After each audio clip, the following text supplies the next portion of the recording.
Luckily, if it's just a nice incision, we have several types of incisions, right? We have there's essentially two types that are very common. So one type is just a big old knot, right?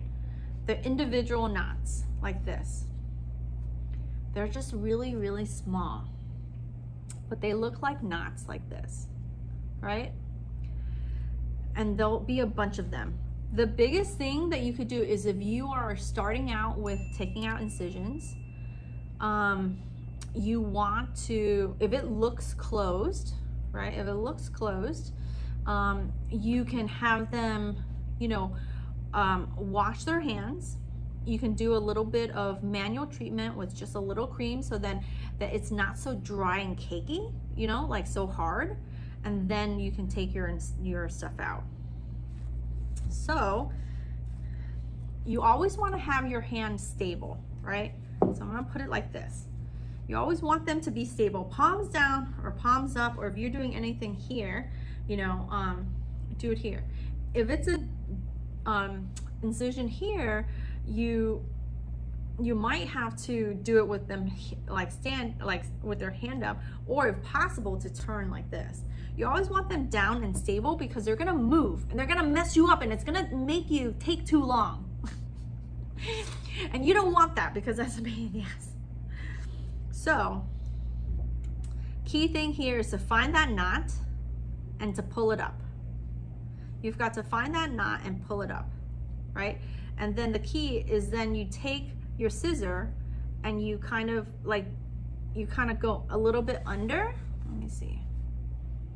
You go, essentially you lift it with the sharpness, and then you come up like this. So what you do with this bottom one, essentially, is you're lifting it up and then you cutting, right? So let me see if I can show you here. So if I lift it up with my tweezers and I slide it under, the pressure is from this bottom one, right? If I can lift it up, then I can snip and cut, right? So there's a little trick to the trade, is if I can, let me see, if I can come in underneath, slide it in there and then lift it up, then I can cut it. Does that make sense? Does it?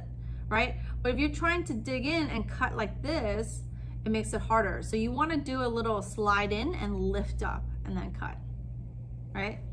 Now you have those one incision ones, and then you have running incisions, right?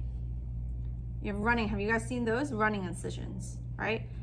With those, it's usually tied at the end, right? It's usually tied at the ends and then it's running throughout. So imagine there's a big old knot here, and then it runs, and then there's a big old knot at the end.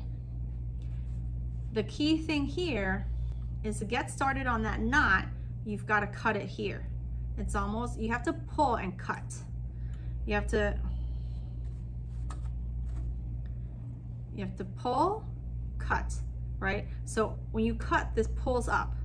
So one end of it will come off, right?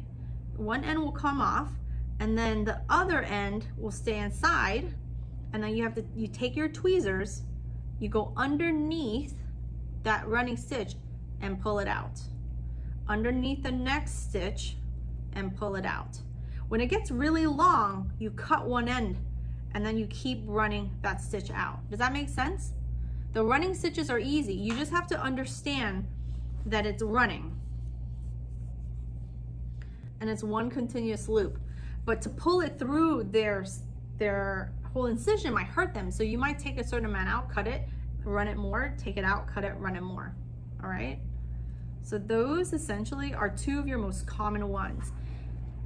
When you're taking out your stitches, you want to pull, slide underneath, use your scissors to your advantage. So you slide underneath and lift up a little bit and snip. Don't snip down like downward, pulling up and snip. And that way you can just pull it out. Some knots are tighter than others. I have this one plastic surgeon, he does his shit so tight. And I start pulling and they start flinching. And I was like, and you have to just tell them, like, listen, just, some of these are tight. So you just have to kind of, you might not use both tools. You might just have to take your scissors and slide it underneath, lift up to cut, and then take and pull, right? And then after that, you just clean it, and then that's it. All your stitches are out. I always start with the easiest stitch, the easiest, loosest stitch. Start easy, build that trust, and then take out the harder ones last. And if they need a break, just give them a break. Just say, do you need a break? I'll give you a break, we'll do some stuff, and then come back to it.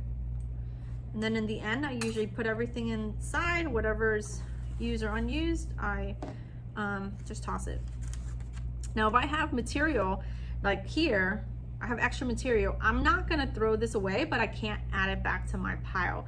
Normally I'll save it, I'll just give it to the patient and I'll put it inside of a glove. And I'll be like, oh, this is your extra stuff and you can use it the next time.